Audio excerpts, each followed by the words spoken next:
Bonjour, donc on est au Mobile World Congress à Barcelone sur le stand Asus. Donc Asus a annoncé toute une nouvelle gamme de tablettes donc à l'occasion de sa conférence de presse ce matin. Et donc ils nous ont notamment montré le PadPhone.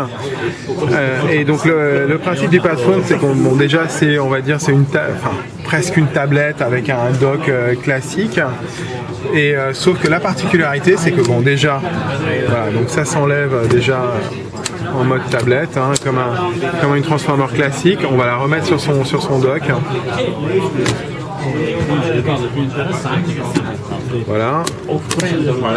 Et la particularité, c'est qu'en fait, il y a ici un réceptacle, on va dire, un espèce de compartiment, et dans lequel en fait il y a un téléphone. Voilà, on le sort. Alors je vais juste en profiter pour montrer si on peut juste ouvrir ici. Voilà, en fait, la connectique, c'est un HDMI, un micro USB. Il y a aussi une petite connectique ici. Je sais pas quoi c'est peut-être pour la batterie. Changer la batterie. Donc on va laisser comme ça. Donc, en fait, dedans on a un téléphone, donc qui en fait est le cœur. Hein. Les données, en fait, les données sont pas stockées dans la tablette ou dans le dock. Toutes les données sont là. Donc c'est un téléphone classique, entre guillemets classique. Donc c'est un Ice Cream Sandwich. C'est un écran de 4,3 pouces. La résolution aurait pu être plus élevée. C'est juste entre guillemets du QHD. Donc du QHD 960 par 540 si je me trompe pas, c'est ça. Voilà. Donc Ice Cream Sandwich classique avec les boutons en bas. Au niveau épaisseur, je crois que c'est un 8-9 mm. C'est combien? C'est 8-9 mm, c'est ça? On va essayer de le montrer avec un Galaxy S2. Si on a un Galaxy S2 sous la main, on va sortir ça. Voilà, si on peut allumer le Galaxy S2, ce serait sympa aussi. Donc voilà, donc c'est même taille d'écran qu'un Galaxy S2. On va les tourner derrière. Alors déjà, on va montrer l'épaisseur, si tu peux les coller. Hop, on va le montrer comme ça. Donc c'est même épaisseur. On va montrer les arrières aussi. Voilà, donc un côté ici métal assez quali finalement pour ce Asus PadPhone. On va juste montrer la connectique. Donc on a vu tout à l'heure de relier à la station. Donc c'est micro USB HDMI. Ici donc ça va être un petit connecteur a priori. Donc je pense pour la batterie on voyait des infos à la DualStation. Donc là en dessous il n'y a rien. Donc là ici un bouton volume.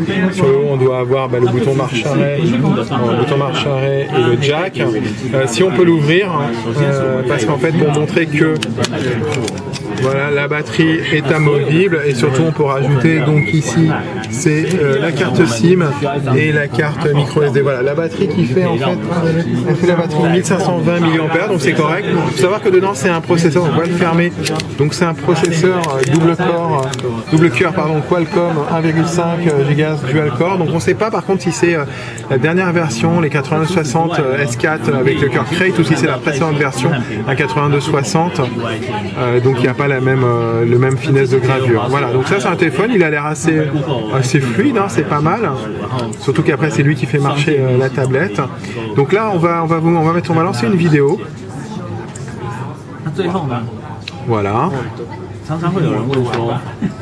Voilà, donc on lance la vidéo, donc la vidéo qui joue, et on va mettre donc le téléphone avec la vidéo qui joue dans la tablette, donc dans son logement.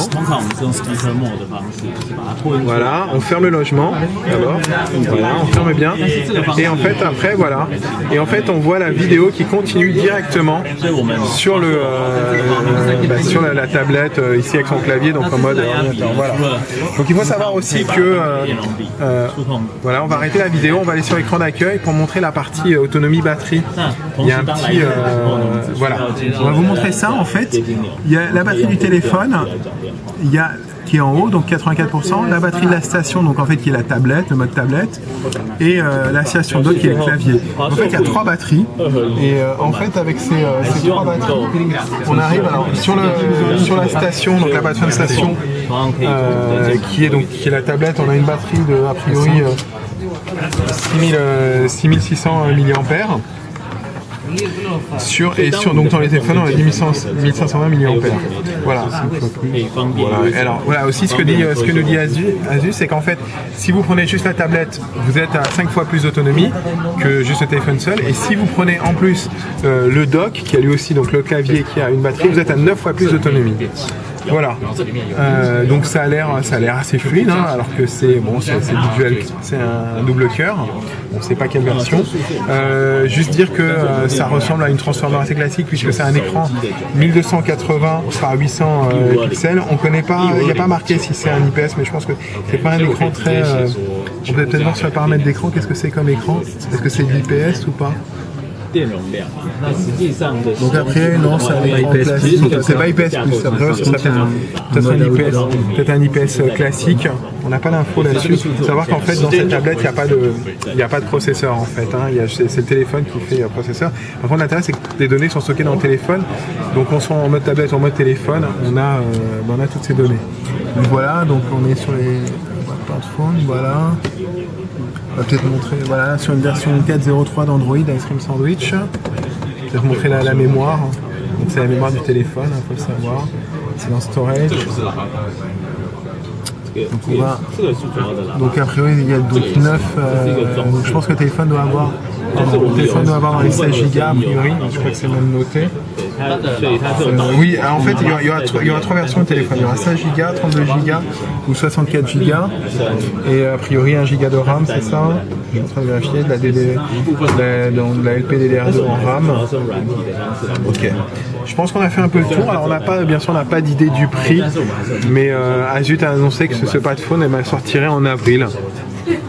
Donc voilà à voir. Donc si vous voulez avoir plus d'informations sur ce Asus Smartphone, je vous invite, donc voilà, on a sorti téléphone. Je vous invite à nous retrouver sur GPS Info, www.gpsandco.com. Il y aura un lien direct vers le site dans le descriptif YouTube. N'hésitez pas à vous abonner sur notre chaîne GPS Co. On va avoir plein de nouvelles vidéos qui vont arriver depuis le Barcelone Mobile World Congress. Voilà, à bientôt sur GPS Co.